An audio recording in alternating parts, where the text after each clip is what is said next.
Let me welcome everybody to the Future Trends Forum. I'm so glad to see all of you here right now. My name is Brian Alexander. I'm your Master of Ceremonies and cat herder for the next hour, and I'm really delighted to be able to explore more about the future of education and technology in such great company. So let's begin by introducing the forum, talking about how it works, where it came from, who supports it, and how it works. So if Tara, if you'd like to advance to the next slide.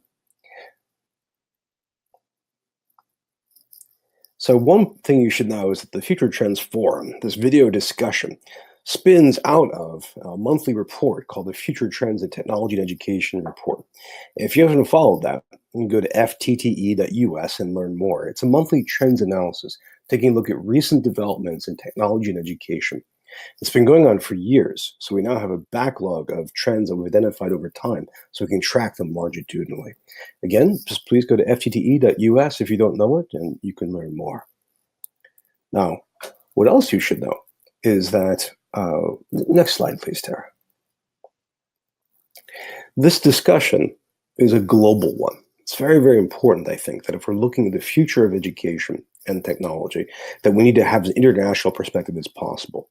And you can tell from this map that we've had participants from literally all over the world, from Australia to South America, from all over North America, Asia, East to Central Asia, and Europe. And I've actually presented from multiple continents. So we're really glad to see that. And I think that's a really good way to proceed. Next slide. Now, we can only do this with the support of some very generous benefactors, and some of them are in this room right now. So to begin with, NYSERNet from New York State, the nonprofit that helps connect colleges and universities, has been very generous, and we're grateful to them for their support. We're also grateful to Shindig, because as you can tell, Shindig provides two wonderful sources of support for us. One is the technology we're using now, and the other is the people who help make it work. So today, Tara is doing the administrative job, and I'm really glad to see her do that. But speaking of the technology, let me just touch a few details here in case you haven't been here for a while or in case it's your first time. This video conferencing environment has multiple ways for you to connect with us. So if you'd like, you can sit and listen and watch, and that's a perfectly great thing to do. Up here is the stage where you can see myself and some slides. And the slides will have some content, and they'll go away in just a couple of minutes. Mostly it's going to be me and the guest and whoever else wants to talk. And you all get to hear and see us. Now, below us is what I think of as the audience swarm. This is where all the participants are. You can see each person or each login is represented by either a silhouette or a video feed. So you can watch, for example, Michelle, who's surrounded with nice books, and she's looking at us now, looking a little startled that we're talking about her, but there she is.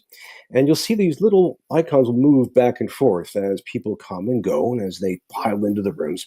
If you'd like to have a conversation with one other person, simply take your icon, take your cursor, click on their icon, and you'll have the option to be able to open up a little private bubble, an audiovisual private space where you can have a conversation. And we'll do that in about half an hour.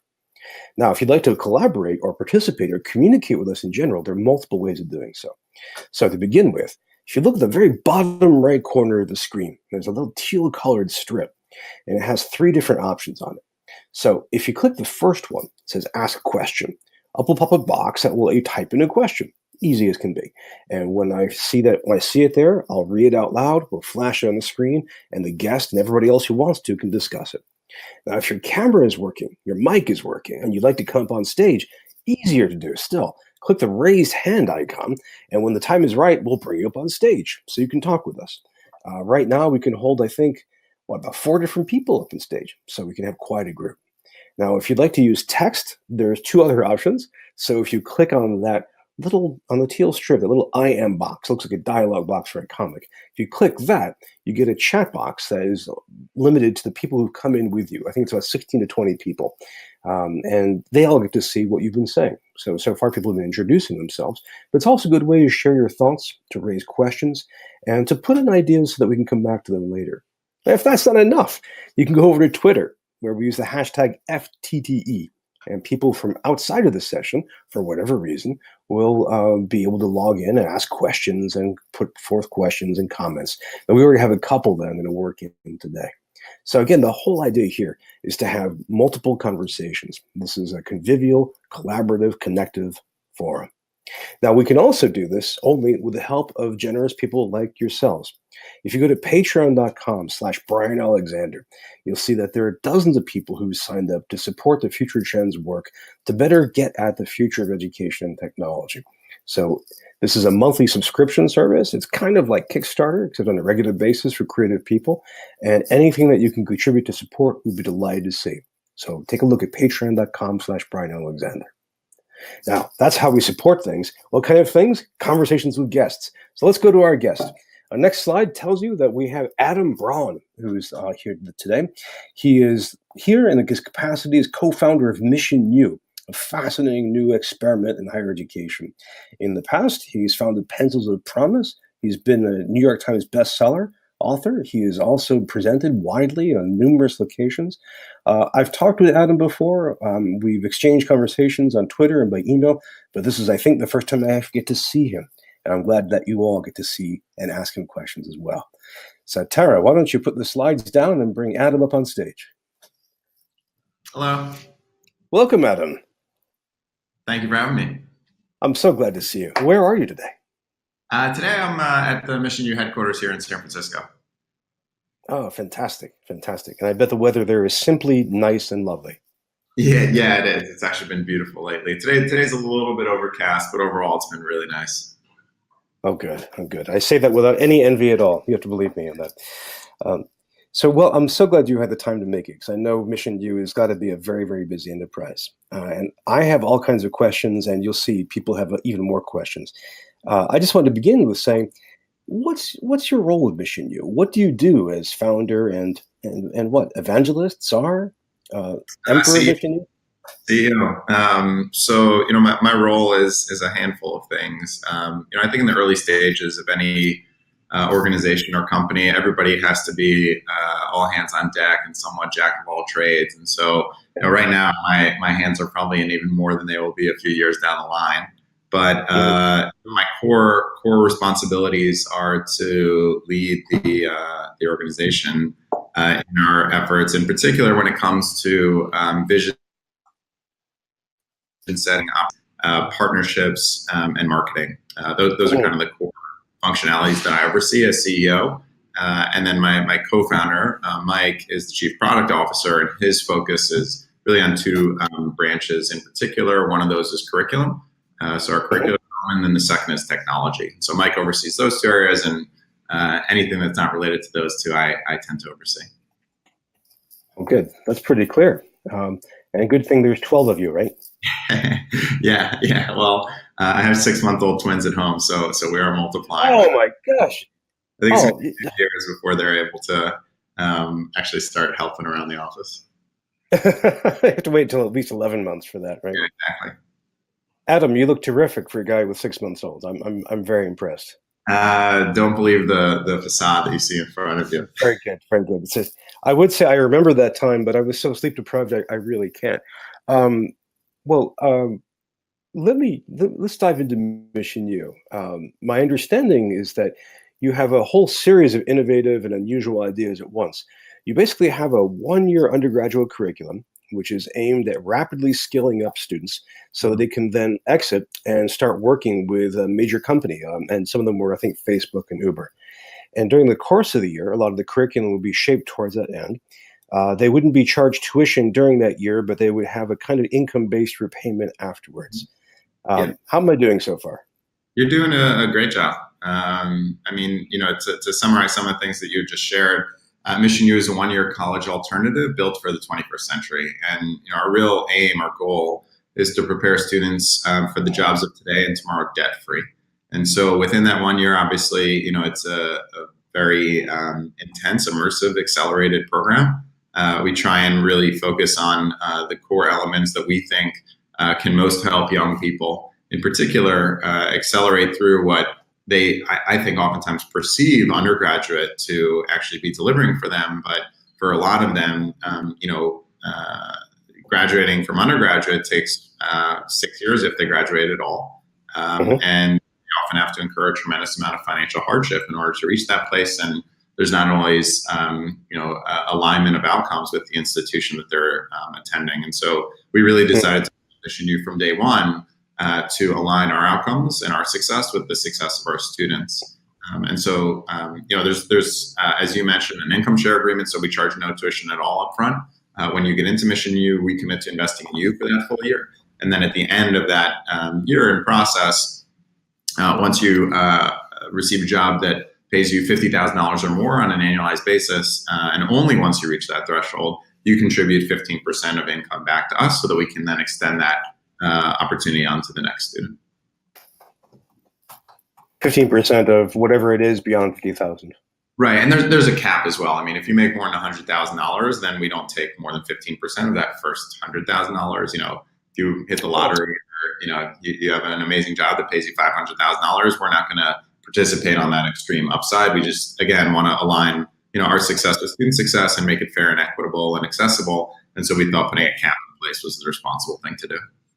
Now, is this entirely online, entirely face-to-face, or a blend? It's blended learning. So the majority of it happens online, but these are not pre-recorded lectures like your traditional MOOCs that I'm sure many of your audience is so familiar with. This is live synchronous classroom. So much like the one that we're all experiencing right now, we believe that small cohorts and project-based learning in live synchronous environments can actually be a superior learning experience to what can be enabled in a physical classroom. But we do think that you have to come together in person to develop soft skills in particular, as well as to build the lifelong relationships that so many of us think about so fondly when we recall our own undergraduate education. And so you come together both in orientation and then through monthly meetups that we organize. And then the requirement is that all students have to live within 50 miles, that's 50 miles of the city in which their cohort is based. And so right now, the first series of cohorts will all be based in the greater San Francisco area.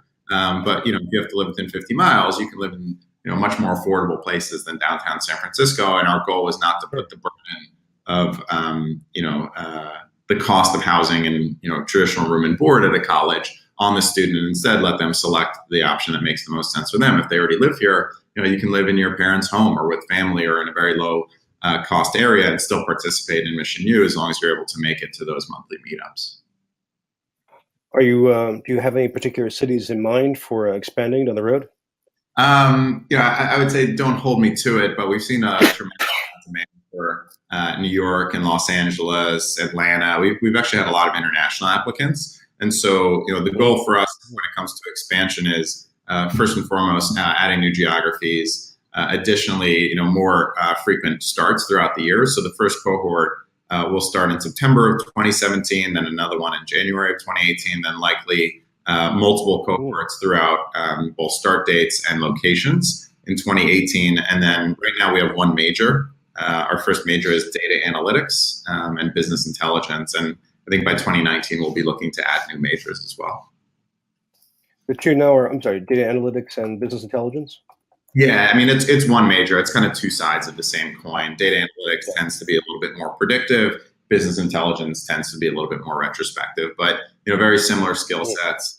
Essentially, how do you take the incredible proliferation of information that we're seeing within every type of company and then use that data to both pull it apart, clean it up, and analyze it, and then ultimately use data to make better business decisions and do so through influence and storytelling. Well, I'm glad to hear storytelling. I'm fascinated by all of this, but I'm finishing the second edition of my first book on storytelling right now, so I'm always glad to hear that. Do you? And just let me say for everybody, please feel free to chime in with more questions about breaking this down and how it works. I have a stack of questions I'd like to follow up, but don't let me be the only interrogator. I have to ask, to set up this fascinating project, what spurred you to it? Was it your own experience with debt? Was it looking at how technology is starting to impact higher education, or what? Sure. So, my background, I spent about now almost 10 years focused on the education space, but the vast majority of it was not in domestic higher education. It was in international education. So, I am born and raised in the Northeast. I went to Braun for undergrad. I had a great experience there. And I was fortunate that I was able to graduate debt-free. Both my parents worked themselves out of poverty throughout the course of their lives. And so my sister is in medical school. She's got a lot of debt, but at least my undergraduate education, I was able to graduate debt-free. And then I went to work at Bain and, one of the leading companies in the world, in particular an amazing training ground. And I thought I'd go work in finance from there. But I had always been really deeply interested in education work, and I'd spent a lot of time traveling and backpacking after starting small businesses in my early 20s. And I always went to the developing world because I didn't have a lot of money, and those were the cheapest places that you could travel. But I also just kind of fell in love with the people and the cultures, and just the act of backpacking, the experience of waking up on a given day and not knowing, necessarily where you are, or having any familiarity with it, and not knowing where you're going to sleep the next night, or having any familiarity with that place. But the adventure of it was just so exhilarating and interesting to me that I did a lot of it. And so, I ended up, while I was at Bain, founding an organization called Pencils of Promise with the hopes of building one school in the developing world back in late 2008. To date now, we've built around 420 schools across the developing world, Asia, Africa, and Latin America, about, just over 125 full-time staff. And to date, that organization this year should surpass about $50 million in total capital raised. And along the way, I wrote my book that you had referenced before. It's called The Promise of Pencil. And the interesting part that I was always fascinated by was the subtitle, which is how an ordinary person can create extraordinary change. And so, the book is, bite-sized, 30 very short chapters. Each of them is titled with a mantra, and the mantras are the lessons learned along the way of building Promise. And very fortunately, it got used by a lot of college campuses, because after it came out and hit all these bestseller lists, a lot of colleges decided to use it as the common read for entering freshmen. And to this day, there's still a lot that use it. And so I would go to these colleges and give talks to these students, and they kept on asking me if there was any work that I could do domestically. And that request became very personal when I met my wife. At the time, she was not yet my wife, but I got to understand her story, and she grew up with a very loving family, but not with many financial means. And she went into college as the path out of that situation financially, and ended up after almost 3 years of college and so much financial hardship that she had to start working. And she became one of now, more than 30 million Americans who have some type of college credit, but without a bachelor's degree. And that debt is on such aggressive interest rates that it continued to grow and grow, no matter how much she tried to, in her mind, pay down. And so by the time I met her, her loans had grown to over $110,000 of debt without a bachelor's degree. And when I learned that student debt was the only debt in the United States that couldn't be declared through bankruptcy, because I encouraged her to explore that before we got married. And I have clean credit, so I thought you shouldn't be penalized throughout the rest of your life because of a decision you made when you were 17 on the guidance of every person around you. It just became very personal, because I saw the toll that it was taking on every element of her life, whether it was her career aspirations, her emotional well-being, her relationships with so many different things around her and people. The debt was kind of the crux of all of these issues. And I just thought, there has to be a better way, especially as the world and employers and technology is evolving, and all that manifested into what is now today MissionU.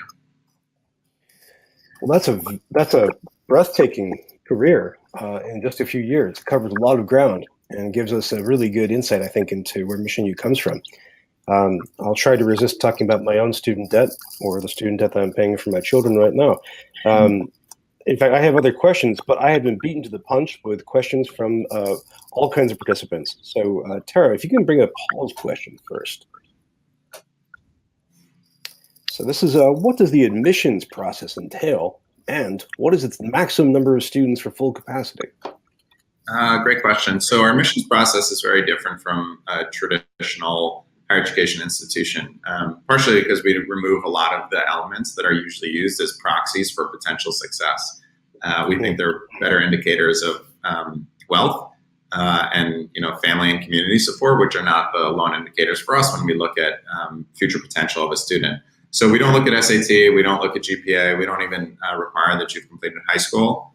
We ask some of those questions in the admissions process, but actually no one on the admissions team is able to see any of those answers. We're just gathering data so that we can conduct longitudinal studies about 5 to 10 years into the MissionU trajectory, and really have that data from day one so that we can look back at it retrospectively, but it doesn't inform admissions. There's 4 steps to our admissions process. The first step we call Tell Us About Yourself, just basic information gathering. The second step is an admissions challenge.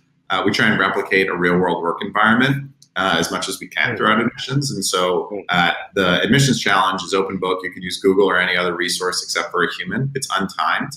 as well. The one thing you can't do is save. And so you have to sit with these series of questions and really progress through them. But using Google, you should be able to get to the answer for pretty much all of them. Based on those who pass a certain score threshold of the admissions challenge, they're advanced to a group challenge. This is a group interview. It's not competitive, though. It's about 45 minutes long. They enter, and they're given a prompt.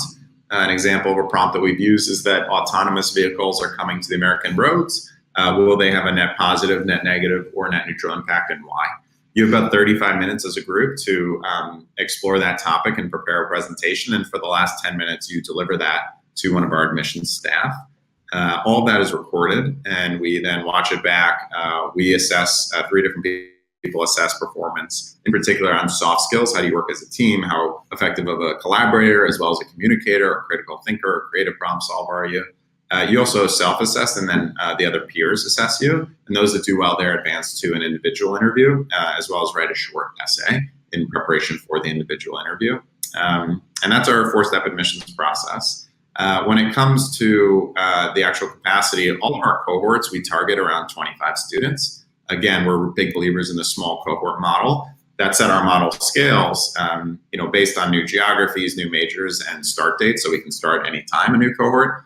The current cohort that will start in fall of 2017, again, we have 25 spots for. Thus far, we've had about 4,500 applicants for those first 25 spots. So, it's a pretty sharp admissions funnel at this stage to get to the very end. It's going to be, obviously less than 1% acceptance at this stage, but we're not looking at the traditional measures. And so we have an incredibly diverse student body that's coming together. Those that we're admitting, some went to elite colleges, but there's a lot of people that have applied, that have gone to elite colleges that aren't making it through. Whereas, the young man or woman that has gone to, a semester or 2 semesters of community college, for us, we think is a much better fit and, higher potential long-term candidate. And so incredibly diverse student body thus far. So just to jump in, so some of these students have already taken undergraduate classes. Correct. Yeah. So we're not looking for students that have graduated with a bachelor's degree, although we're having a fair amount of applicants with that profile as well. We're not going to not take them, but again, our target is to be a true college alternative, which means that we can replace that notion of needing to complete your bachelor's degree. So I would say the majority of those that are applying have some credit, but without a degree quite yet. So in a sense, that's one of your one market would be to find people who are in college now and dissatisfied. Yeah, and you want to give them an alternative. I would say so. We had a question about that in the chat room from Kathy. Good question, Kathy. You really leapt on it. Good question, Paul. Fantastic question. Tara, why don't you bring up Fritz's question? Fritz Vandover has a really good, thoughtful question, which is what I expect from Fritz. Balancing intensity and living. The need to work to pay for living expenses is often one of the factors that causes traditional students to drop out. Tara, can you bring that back up again? I'm sorry. It was longer than I had. So students drop out of traditional undergraduate programs because they need to work. How MissionU helps students balance the intensity of their program for many, and Fritz, I think you may want to say more about that. Is that enough to go on, Adam? Yeah. Our program again is, 1 year intensive. And so there's no doubt that it is a segment. We inform students that they should expect about 40 hours a week of commitment to MissionU. That said, we also, we structured the program in such a way that they should be able to hold a part-time job on the side. When I was a full-time student, as well as, several of our staff members here at MissionU, they also held part-time jobs on the side. That said, again, it is certainly challenging, the cost of living in some of these environments, in particular a place like San Francisco where we are. And so where we're really trying to target now that we're seeing how onerous that can be on students, and it's certainly something we've heard, is the local market itself. And so again, when you have a program that's built primarily online, even though it's live virtual, these are students that can live with family or friends in the area. We've started to think about, do we put stipends in place or even a foundation to help students cover the cost of living? And it's something that we're exploring at this stage, just because we're seeing for some of those applicants, the cost of living can be tremendously high. Now, a lot of the reason that I think folks drop out of college is because of the length of time in which they have to bear those costs while also trying to study. And so for us, again, it's 1 year. And so we try and reduce those components, but we also don't force on additional costs like, you see like not only dormitory living, but food costs, the intramural costs, the book costs, et cetera. So we try and reduce a lot of those ancillary fees that might hit a student and then give them the flexibility to hold a source of income on the side of their participation in MissionU. That's a good answer. Fritz, it's a terrific question. If you want to say more about that question, please jump in through whichever channel that you feel most comfortable. We could bring you up on stage if you'd like to pursue that further. We also had a question from, from Laura, who wants to know, long term, will MissionU be a for-profit entity or a nonprofit? So MissionU was incorporated from day one as a public benefit corporation. So technically it's a for-profit tax structure, but it's one that enables us to serve our social mission, even at times if it isn't in the purely best interest of the financial outcomes of those that are shareholders or investors. So my background, as I mentioned, I started my career at Bain, and then I spent the last 7-8 years building from scratch and then running the nonprofit organization Pencils of Promise. And so, I think of kind of this intersection that I've spoken and written a lot about of for-purpose work, in which the tax designation isn't nearly as important as the ultimate achievement of a mission that creates a societal benefit, and that people should pursue the tax status that makes the most sense for the entity's well-being. And in our case, public benefit corporation made the most sense. So we're able to, raise larger sums of traditional capital from traditional investors, but ultimately able to additionally balance our social mission and the outcomes we're seeking for our students. And as you can tell from our business model, that is exclusively reliant at this stage on an income share agreement with our students, we're probably most committed to the efficacy of our student outcomes out of any institution that I can think of. You'd have to be. You've built that in. I just have a quick question of my own. Did you consider approaching a public higher education system to do this? Like, UC, the system, the CSU system, one, and how'd that go? Definitely a consideration. I've spoken to folks from kind of every rank and position across the higher education spectrum, whether it's the traditional side, some of the non-traditional, the investor, the entrepreneur, all the above. And what I just kind of came to realize is that sweeping systemic change happens through kind of two forces at the other end of the spectrum. This is something, Brian, you and I talked about when we were on that EdSurge podcast, that when they said, like, Adam, how do you see this actually creating transformative impact? My belief is you need two components. You need some type of innovation that usually occurs initially at the fringes, and then people start to recognize, there's some merit here, and they start adopting it more mainstream.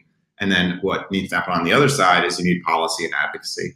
But policy and advocacy doesn't happen without proof points that it can demonstrate in the actual space. And so, once I started to speak with folks in traditional academia and large institutions, there were elements of what I wanted to do that were appealing to them, but they kept on coming back to how challenging it would be to move that through a large bureaucracy that has so many stakeholders and can oftentimes be very slow moving. And that ultimately, if I wanted to create something that was going to rapidly enter the space and try and create some really, strong ripple effects, that, my DNA is as an entrepreneur, I've always been starting things. I feel very comfortable in that kind of chaos of the early stage startup that a lot of people don't like. It's oftentimes where I kind of find that I thrive most. And then try and surround myself with amazing people who, share that vision and can help bring it to reality with their own skill sets and networks and contributions and ultimately effort and work ethic. And so, I think over time, building partnerships with existing institutions is going to be a part of the long-term story of MissionU. I think it'll be essential because we don't just want to be this kind of, fringe radical idea that people say, oh, that's interesting, but they're over there. Our hope is that some of the things that we're able to do actually get adopted by larger institutions, and that over time we can effectively partner together. Well, that's a whole backstory that I didn't know about, and that makes a lot of sense. That really that would change things. You remind me a bit of the founder of Alt School, also in San Francisco. Yeah, Similar. that's pretty well. Well, I want. Oh my gosh, I have so many questions that come to mind. Yeah, but people on the farms keep coming up with their own. Yeah. Kathy, that was a good one. Fritz also asks, if I get back to Fritz Vandover, he asks, what happens if a graduate does not reach the 50,000 per year income threshold? Yeah, so we have a period of 48 months of non-consecutive deferment as part of the income share agreement. And so what that means is if, let's say they get a job and they make $60,000 a year for a year. In that period, they're paying back their contribution, and then their company folds, and for 6 months they don't have a job. In those 6 months, if they're not making $50,000, that's 6 months that goes towards the 48 months of deferment. Once they get a job again, then it starts back up, and it gives them an opportunity, obviously, to not have to pay us anything in a period where they might be incurring financial challenges. We don't think it's in their best interest. We don't think it's in ours. If they go through all 48 months, as well as the 36 months that we were anticipating they would pay, and they still haven't reached a place in which they've earned $50,000 in annualized salary, then they end up paying us nothing. In my opinion, we shouldn't be rewarded if they don't have some type of successful outcome, and if we haven't created some type of transformational difference in their lives. Extraordinary. I mean, that's the exact occasion right now. Or if you just fail to get a job that pays old money, and it's actually harder to pay off. Always bandwidth. Bandwidth is always the thing. All right. I think we're back. So what I was saying is that you've kind of flipped the usual system on its head. If I go to undergraduate degree and I get a degree and I owe money for it and I get a job that doesn't pay enough, I still owe money, and I'll owe money for the rest of my life, possibly, and possibly pass it on to my children as heirs. So what you've done is you've reversed that, so that if that happens, if that job outcome happens for whatever reason, good or bad, maybe they become a fantastic poet and can just barely, make enough money to stay alive. You don't charge them for that. I mean, that's really extraordinary, I think. Right. I mean, like I said, the goal here at MissionU is not to create a standalone institution that does good work. The goal is to transform higher education, period, to make it more just and equitable and accessible for students across the country, in particular traditional undergraduates. Because if we don't do that, then we have massive ramifications for the entire well-being of our society and the next generation. And so, I'm willing, and I think everybody here at MissionU, as well as those that have gotten behind us, are willing to say, all right, we're going to put our stake in the ground over here, and we're going to do something that's so different from the norm that it's going to apply pressure to respond. And, I don't expect, every college to suddenly get rid of their traditional tuition model and exclusively do income share agreements. But I do think that, what we're doing is hopefully going to have students and parents and even administrators saying, why aren't we sharing some of that risk, or why aren't we being held to the highest standards of accountability to our student outcomes if they're paying us all this money that's going to put them in debt for such a long time? Should we perhaps be more accountable to their career success? That's well said. Ray Garcelon, and Ray, if I've mispronounced your name, please forgive me. He asks a question about class size, degree components, classes, seminars, badges, main distance ed tech tools. And you've hit some of these. You talked about the class size of the cohort of 25. But can you say a bit more about classes, seminars, badges? And also, maybe you want to ask Mike about this. Maybe you can answer it since you do the marketing side. How about the technology? What technology are you using? Yeah, so our technology is pretty robust. I mean, we have some incredible world-class engineers, software engineers here. And our first hire was one who builds out all the student information systems, who's just incredible. So, our technology stack right now is everything is built on top of Salesforce. Salesforce is really the backbone of the company. Everything from a funnel to pedagogical development, student measurement and tracking, even marketing. I mean, everything, every touch point feeds through Salesforce for us. We're actually right now building out a custom platform that we've created for a recording repository of every single student interaction, as well as admissions interaction. And then we're using Matrix for our LMS, which we recently have been spending a lot of time getting pretty deep on. And then for video conference, we currently use Zoom, but after this, I'm actually going to spend some time looking into Shindig a little bit more because the functionality on here is really compelling. And so that's our technology. There's a whole bunch of other integrations that I could talk through, but those are kind of the core components. And then let's see, in terms of there's some of the other components that were mentioned. I mean, badging is certainly something we've thought about. We're actually most interested in industry certification. And so the badging is obviously the demonstration to the public of that certification. But one of the things that we really do believe is that there is merit if you're not awarding a traditional degree in three different elements that are going to give that student demonstration to the labor market that they're ready and a qualified candidate. The first is having a public portfolio. So, work that you can actually look towards the documents that they know how to do the thing you're trying to hire them for. The second is an extra robust resume that demonstrates real work experience. So our third trimester is actually real world work experience in the form of kind of, it's almost like an internship, but we kind of structured a little bit differently. And then the third component is that industry certification. And so those are some of the things that we focus on throughout the year. The first trimester is a deep dive on your foundations, similar to general education, but more hard and soft skill oriented. Your second trimester is a deep dive on your major. And then the third is that real world work experience. So even their first year, their 1 year with you, they get that leap from skills through major to real work experience. Yeah. Ray, that was a great question. If you'd like to jump in and say more, let me just, if I could just ask everybody, just for a quick take of temperature, we've got about 22 minutes left, and you have a ton of questions. I have a hard stop at in 7 minutes, so everybody else can certainly stay a little bit more. But in 7 minutes from now? Yes. Oh, that's early. Okay, well, let's, why don't we, Tara, if we can get to the question from David Raths. Please, if you flashes on the screen. Yeah, he asks about accreditation. Is there a need for some type of accreditation? Good question. Yeah, it's a great question. So right now we at this stage are non-accredited. The question is there a need versus a want? I'd love for MissionU to be fully accredited. I mean, being able to tell college students that they're going to get a degree from a bachelor degree granting institution would be ideal for us. That said, that process obviously takes a fair amount of time. It takes a fair amount of capital. And the biggest question for us is whether the type of iterative and dynamic curriculum that we're creating is a match for either regional or national accreditation. Those are all things that we're in the process of exploring. It's not something that we feel like there is a need for. Obviously, we have this enormous applicant pool, and we're very open and upfront on our website that we're a non-accredited institution. I would say there's a want. It would be nice, but it's not a need for us at this stage. Great question, David. And hopefully David will be writing this up in Campus Technology in just a little while. We also have a question from Callie Morrison. Tara, if you can bring that up.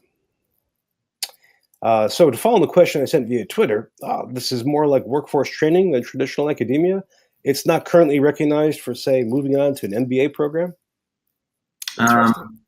Yeah, I mean, I would say our focus is much more oriented around workforce training than traditional academia. That said, I think a lot of those core tenets of how we picture traditional academia, as in preparing a young person for the skills and self-knowledge and confidence to go out and become an independent person in the world, are elements that we certainly focus on. And I think when we're able to demonstrate the outcomes of our students, I believe we'll be able to say with confidence that we're more effective than many traditional institutions at achieving those goals that traditional academia sets upon itself.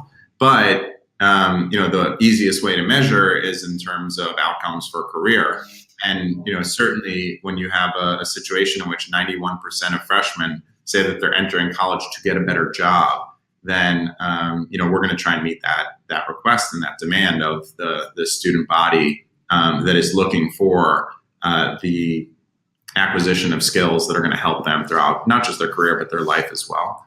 In terms of a pathway to an MBA, I think increasingly a lot of MBA programs are opening up their doors to students who have non-traditional educational backgrounds, and so I think that's only going to increase more and more. And one of the things that I can say for sure, having spent time on the hiring side of companies as well as looking at academic pathways, is that one of the things that you're always looking for, whether as an employer or an academic institution, is individuals who bring diversity. to your class or to your company or your institution. And that's, partially through gender diversity, through ethnic diversity, but also through educational diversity. And I find that, the student who comes to me applying for a job who's done something different and had the, aspiration, confidence to try something, that's off the beaten path is often the candidate that is most appealing. And so I think increasingly we're going to see that our students are also certainly eligible for the traditional pathways, and if anything, I believe they'll stand out. That's excellent. And I'm sorry to rush you, but I'm very conscious of your time. We have a question from Vanessa, who wants to know, wouldn't reach be geographically limited to partner-rich areas, so the hinterlands and depressed areas would be out of luck? I would say right now that is a part of the reality of the model is that, again, you have to live within 50 miles of a major city in which we're based. A large component of that is that, not only are you aligned on time zone with those that you're participating in the program with, because a lot of it's online, but additionally, you're actually close to the employers that are going to be making hires. And so, right now, our program is going to be, more favorable to folks who are interested in living in a greater metropolitan area. I think that's an accurate assessment. So the city is a major attraction for you, for the students as well as for employers. We had two questions from Ray and from Kathy, which kind of overlap. Ray wanted to know, how will the instructional content be delivered? Kathy wanted to know about the curriculum and the pedagogical model. And Ray also wanted to know, who will be the instructors/facilitators? Sure. So our instructors are industry practitioners. So these are folks that are actually, putting into practice the things that they're teaching on a daily basis and, on a part-time basis teaching with MissionU. In terms of, how that looks throughout the day, it's a combination of seminars in the morning in which you're, learning from a kind of, one to many, again, not that many, but, 25 max cohort. But you have an industry practitioner who comes in, teaches a concept. Then you're doing project-based work in small groups that might be pairs or groups of 4 to 5. Again, that's happening virtually online. That's you developing actual product and project outcomes essentially. And then you have a break for lunch, and then you work until about 2 in these live synchronous groups. And then in the afternoons is your asynchronous content or your kind of mastery learning. And then coming back the next day and going through that process again. So mornings are more about seminar, and then the majority of the program itself, though, is near peer learning, working on real projects with those that are in your cohort. And then you have all these resources of individuals who are on our staff that are there to support you for any questions and different support that you might need. And one thing that I'll touch on that you mentioned before is we have these employer partners. Facebook is not officially one of them, but Spotify, Lyft, Uber, Warby Parker, et cetera. And, there's 3 components to that. They advise us on curriculum.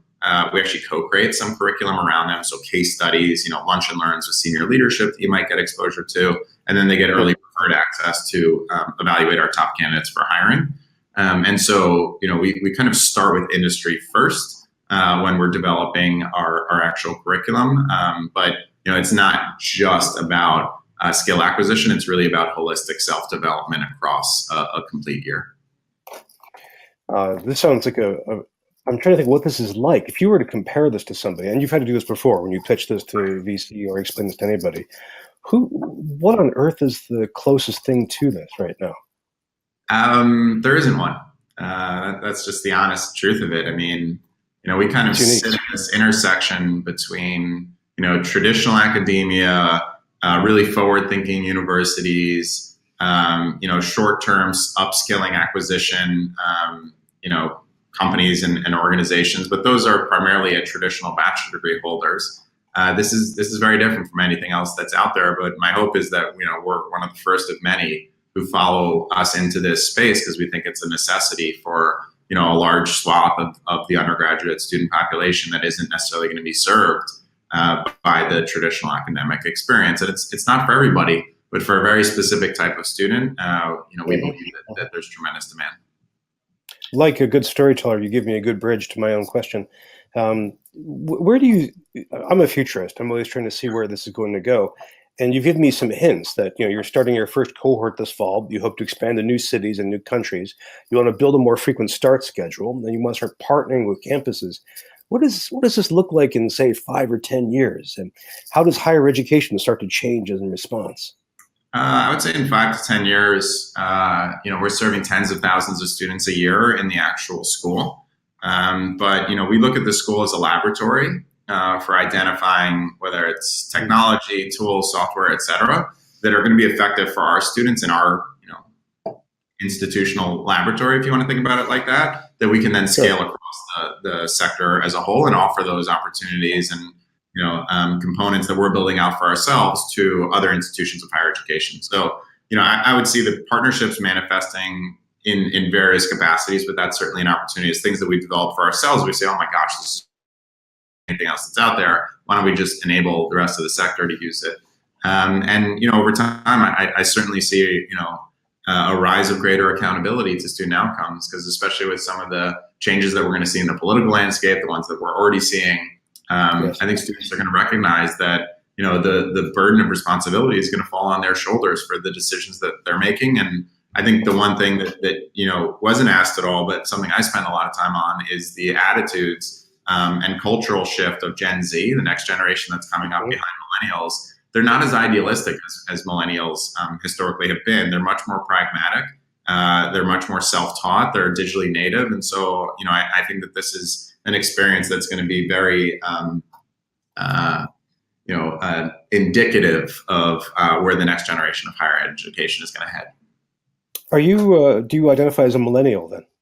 I am. Yeah. I'm definitely a millennial. I'm born in '83, so I'm one of the first millennials, but I'm at the top end of the spectrum. Right. So in a sense, you're kind of, this is a millennial project pitch to Generation Z. And yeah, so this really is students are all millennials, but I think in 5 to 10 years it will be primarily Gen Z. So that'll be another change. Oh yeah, I mean we're building an institution that appeals to millennials, but ultimately, I think you have to build today what is going to be relevant and adopted at mass scale 5 years from now. And so we're building today with a series of calculated beliefs on where things are going to head, and those things are going to head that way not because of purely millennials, but ultimately because of Gen Z. You've got this is fascinating, and I don't know if you've seen this in the chat room. People are saying all kinds of things like, "This is amazing. This is fascinating. Adam's model is unique." I have to say, one aspect of this that really intrigues me is the idea of influencing the rest of higher education. Are you thinking of licensing practices, forming a kind of formal IP understanding, or are you taking an open source approach? If you discover something that works, some practice or technology that works, just making it freely available? Truthfully, that wouldn't be a decision for me. It'd be more for Mike on the chief product officer side. I think we want to do what's best for the space, and whichever form that ends up taking hold is likely the path that we're ultimately going to pursue. Okay, well that would make sense. I mean, you have to cross that bridge when you come to it in many ways. I'd be really curious to see what other campuses come up with and what they'd like to ask. You had a hard stop a few minutes ago, and I've just blown past that, I'm afraid. Yeah, I got to run. But thank you so much. And if there's anyone that's been listening and wants to reach out, my email is just adam at missionu.com, just letter U. So feel free to reach out. And it's Adam Braun at Twitter. Adam, just to put a stick in the ground for this, do you think at some point, maybe in 6 months, we can follow up with you and see how it's going? Yeah, happy to. And maybe we bring some of the students on the stage. That'd be fun. That'd be really fun. Great. Well, thank you so much, Adam. I really appreciate it. And I'll be following up by email. For organizing Brian and the team at Shindig. Oh, good luck. Good luck. Take care. Bye, everybody. Well, everybody else, stick around. We still have 9 minutes of time in the Shindig space. And I think this is a fascinating idea.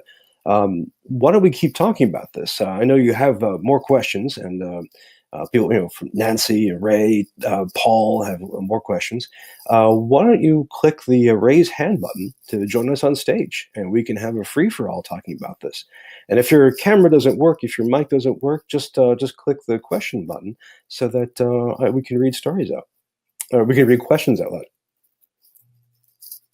And Fritz has joined us, and it is literally that easy. Just to pop up. Hello, Fritz. don't know if your audio. No, no sound of audio. I think you're muted. No, I still no sound. Yeah, I think you're muted right now. Well, Fritz is having a problem either not having enough audio or not having enough hair. I'm happy to help with both of these, but I'd love to hear from the rest of you guys as well. From Leah, from Ray, and Kathy. You guys had a whole series of questions. What do you think? Does this have legs? Is this going to go anywhere, or is this going to influence higher education as we know it?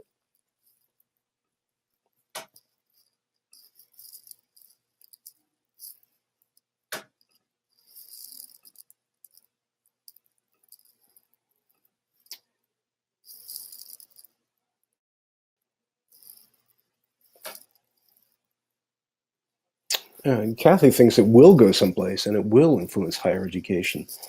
I would love to hear more. If you want to either join us or if you want to type more, I'd be happy to read if it's the latter.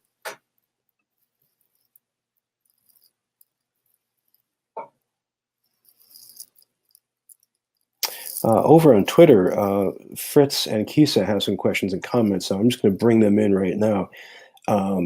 Fritz points out that there's a massive trove of research and economic factors, housing costs, tuition, etc., that push students to stop out. He wants to encourage Adam to take advantage of that research so that MissionU can be better prepared to advise its students who face those headwinds. I think that's especially true if we're talking about very expensive cities like San Francisco, and he mentioned New York. And which is a great observation, a great commendation. Kisa also points out a couple of things that are really, I just want to take these out because I didn't pounce on these enough. She points out that MissionU is about holistic self-development. So it's about the total person, not just one particular slice of skill, which would differentiate that from job training per se. And that she phrases this beautifully, that this is about building the world today with calculated beliefs. Quite a phrase, quite a phrasing. Now, Ray doesn't have any more questions right now, which is okay. Let me ask if a little more narrowly constrained question. How do you see MissionU impacting your own institution where you are? If you're at a college, a library, a museum, a university, or a startup, do you think people will notice this? How do you think this will inspire them? Will it make them, for example, think about income-based repayment of student loans? Will it drive them to close relationships with companies for staff development or student development or curricular development? Or will it push them in the opposite direction? Will it become a marketing strategy to say, my college does the opposite? Right? We're not a 1 year, we're a 4+ years. We're an institution where you get a chance to explore. Fritz, Brian, can you hear me now? Beautifully, beautifully. Apparently my headphones are the problem, so just threw those out. Yeah, check them out. Well, thanks for bringing me up on stage. No, pleasure. So one thing I want to point out that I don't know if a lot of people realize this, but especially private institutions, when they first started. So like I went to DePaul University in Indiana, tiny little school. Sure. Started, like a lot of small institutions, it started as a way to train the clergy for that particular little flavor of Protestantism or whatever. You didn't pay to go there. I think the implied contract was you went there, they paid for your education there through an endowment or something from a rich benefactor. Right.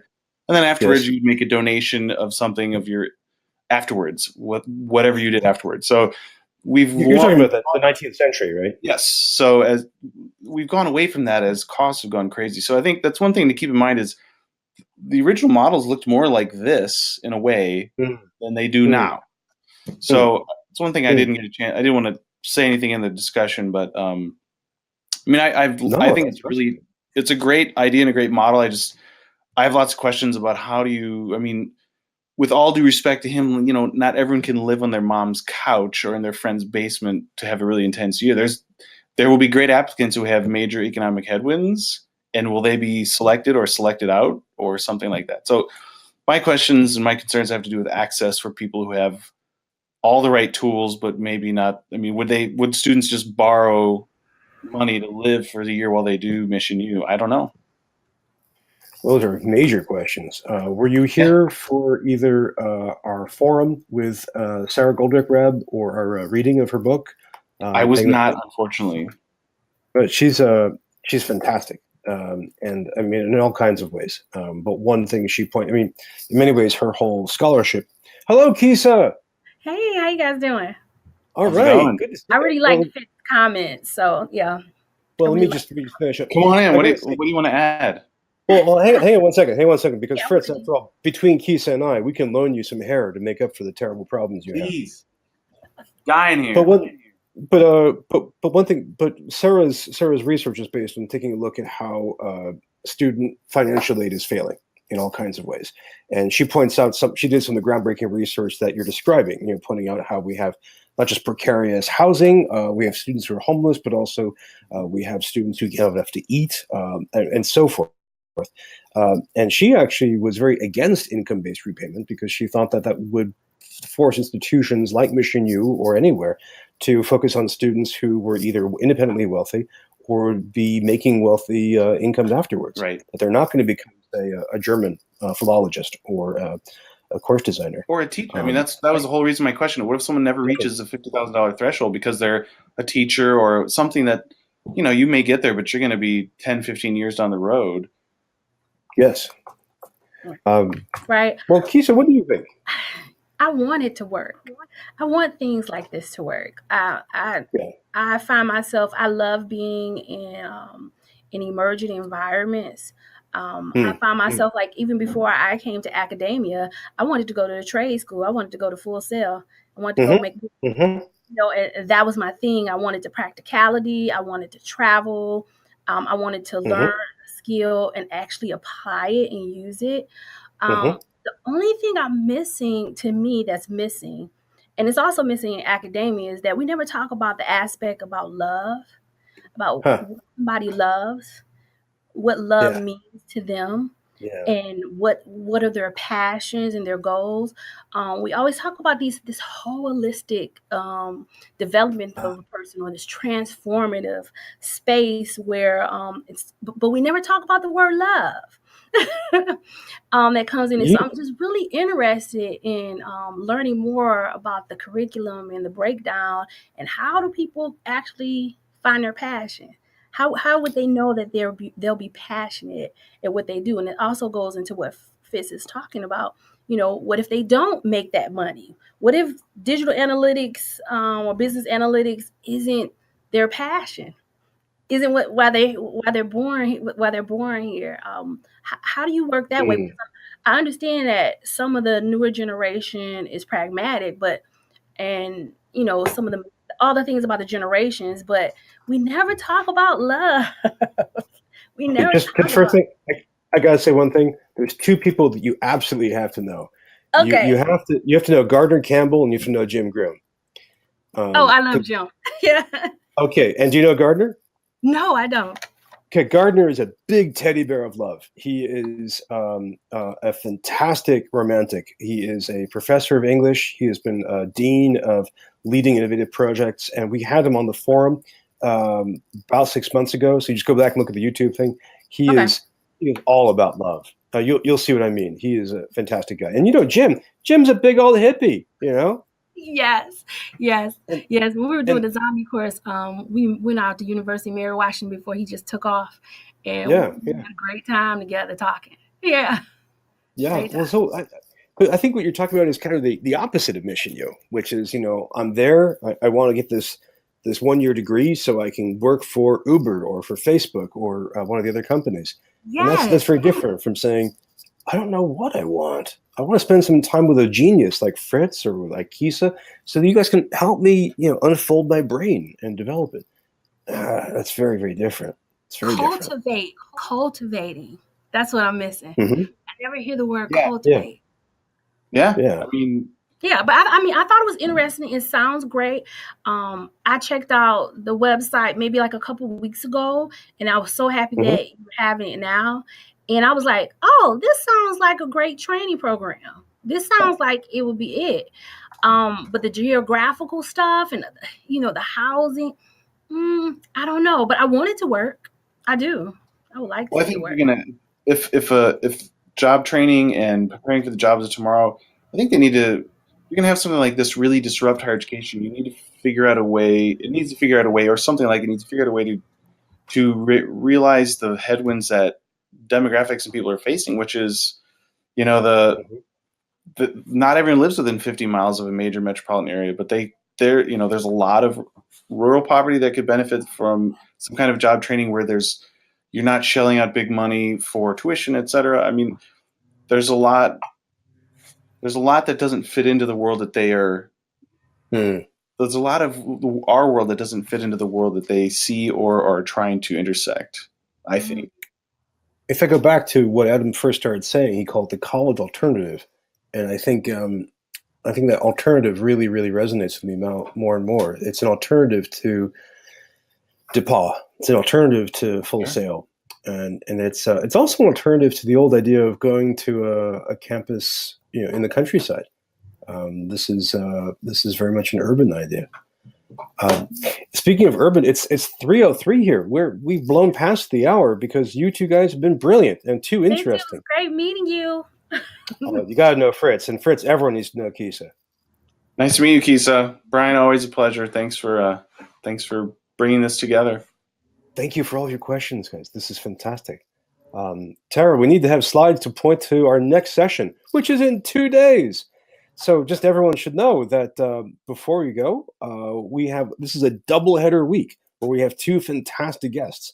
We have Adam Braun from MissionU today, and on Thursday, in 2 days, we have Tressie McMillan Cottom. She's a professor at Virginia Commonwealth University and a researcher into for-profit education, which makes for a fascinating pairing with MissionU. She is an extraordinary writer, and I can't wait to get a chance to ask her questions. So please, this Thursday, same time, 2 to 3 EDT, please come with questions. Now, in between these two sessions, in case you don't have enough to do, our book club is continuing, and we're reading Tressie's book.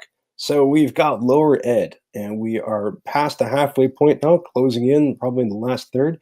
So we've got a lot of reading to go. Go to my blog to find out more information. Me too. If you guys have any questions or want to explore more, you can go to ftte.us to learn more about the Future Trends Report. You go to shindig.com to learn more about this technology. And otherwise, I will see you guys next time in just a couple of days. Thank you all for your questions. Bye-bye.